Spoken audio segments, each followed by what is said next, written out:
जिस मुहिम की शुरुआत बिहार से हुई वो अब भारतीय जनता पार्टी नरेंद्र मोदी के लिए राष्ट्रीय स्तर पर एक बड़ा चुनौती बन गया है। बात हम कर रहे हैं जाति आधारित सर्वेक्षण की। चूंकि बिहार सरकार ने जाति आधारित सर्वेक्षण कराने का फैसला ली और 50 से ज़्यादा प्रतिशत काम भी हो चुके थे, तभी पटना हाई कोर्ट के एक फैसले से उस काम पे रोक लगा दी जाती है। अब उस रोक को हटा दिया गया है और जिसके बाद तमाम राजनीतिक दलों ने, चाहे वो भाजपा हो, जदयू हो, राजद हो, तमाम पार्टियों ने जाति आधारित सर्वेक्षण का अदालत के इस फैसले का स्वागत किया। इस फैसले से साल 2024 के लोकसभा चुनाव से पहले राज्य में मंडल बनाम कमंडल की राजनीति, या फिर यूं कह लें कि पिछड़ा बनाम अगड़ा की राजनीति की शुरुआत जो है वो हो चुकी है। भाजपा और महागठबंधन दोनों ही राजनीतिक लाभ भी इस डेटा का उपयोग कर कर ले सकते हैं और यही बड़ी वजह है जो भारतीय जनता पार्टी लगातार 24 के चुनाव से पहले हिंदू वोट बैंक का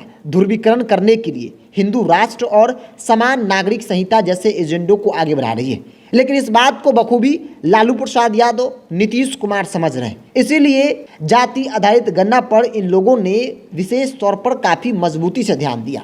केंद्र सरकार के इनकार करने के बाद राज्य सरकार ने तुरंत इसे अपने फैसले पर कराने का फैसला लिया। इसका मकसद साफ है, ताकि इस भाजपा के हिंदू वोट बैंक ध्रुवीकरण को तोड़ने के लिए अगड़ा और पिछड़ों की राजनीति जो है वो सामने ले आई जाए। और जाति आधारित सर्वेक्षण से अब यह साफ हो गया है कि भाजपा जो है वो संकट के घेरे में है। भाजपा अब करे तो करे क्या, और महज ये चुनौती बिहार में नहीं बल्कि पूरे देश में होने जा रही है। क्योंकि नीतीश कुमार के इस फैसले के बाद अब राष्ट्रीय स्तर पर हर राज्य में यह मांग की जा रही है कि जाति आधारित सर्वे जो है वो कराई जाए। यहाँ तक कि भारतीय जनता पार्टी के नेता भी इस मांग को मजबूती से उठा रहे हैं। अति पिछड़ों का एक बड़ा वोट बैंक है, अगर उस वोट बैंक में विपक्षी पार्टियां सेंधमारी कर पाती है तो भारतीय जनता पार्टी मुंह के भरे जो है वो जमीन पर गिर सकती है।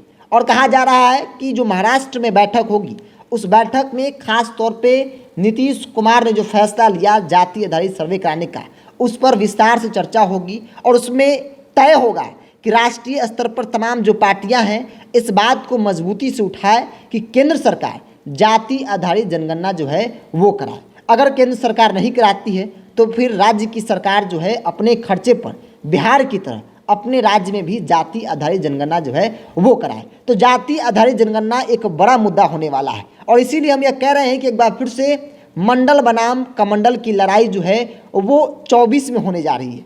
90 के दशक में जो परिस्थिति बनी थी वो परिस्थिति एक बार 2024 में भी बनती हुई दिख रही है, जहाँ एक तरफ Bharatiya Janata party Hindu vote bank को एकजुट करने के लिए हिंदू राष्ट्र और समान नागरिक संहिता जैसे एजेंडों को आगे बढ़ा रही है, तो वही विपक्षी पार्टियां जाति आधारित जनगणना के सहारे इस वोट बैंक में बड़ी सेंधमारी करने में सफल हो सकती है। और यही बड़ी वजह है जो कहा जा रहा है कि भाजपा जो है इस फैसले का विरोध भी नहीं कर सकती है। लेकिन इस फैसले से कई मुसीबत जो है भाजपा की बढ़ चुकी है, न सिर्फ बिहार में बल्कि देश के तमाम जो बड़े राज्य हैं वहाँ खास तौर पे भाजपा जो है वो संकट से घिरी हुई है। करे तो करे क्या, विरोध तो बिल्कुल नहीं कर सकते हैं और ये मौका है विपक्षी पार्टियों के साथ। और विपक्षी पार्टियां जाति आधारित गणना के मुद्दे पर, जाति आधारित सर्वेक्षण के मुद्दे पर गोलबंदी होकर महाराष्ट्र में एक बार फिर से तय करेगी कि जैसे मंडल बनाम कमंडल की लड़ाई हुई थी, ठीक उसी प्रकार एक बार फिर से एक तरफ हिंदू वोट बैंक की ध्रुवीकरण तो दूसरी ओर उस वोट बैंक में सेंधमारी के लिए जाति आधारित जनगणना के मुद्दे को राष्ट्रीय स्तर पर उठाया जाए और लोगों में एक मैसेज दिया जाए कि भारतीय जनता पार्टी नहीं चाहती है कि जाति आधारित जनगणना हो, ताकि हर जाति की गिनती हो, अगड़ा और पिछड़ों की गिनती हो, यह पता चले कि किस जाति में कितने गरीब हैं और कितने अमीर हैं।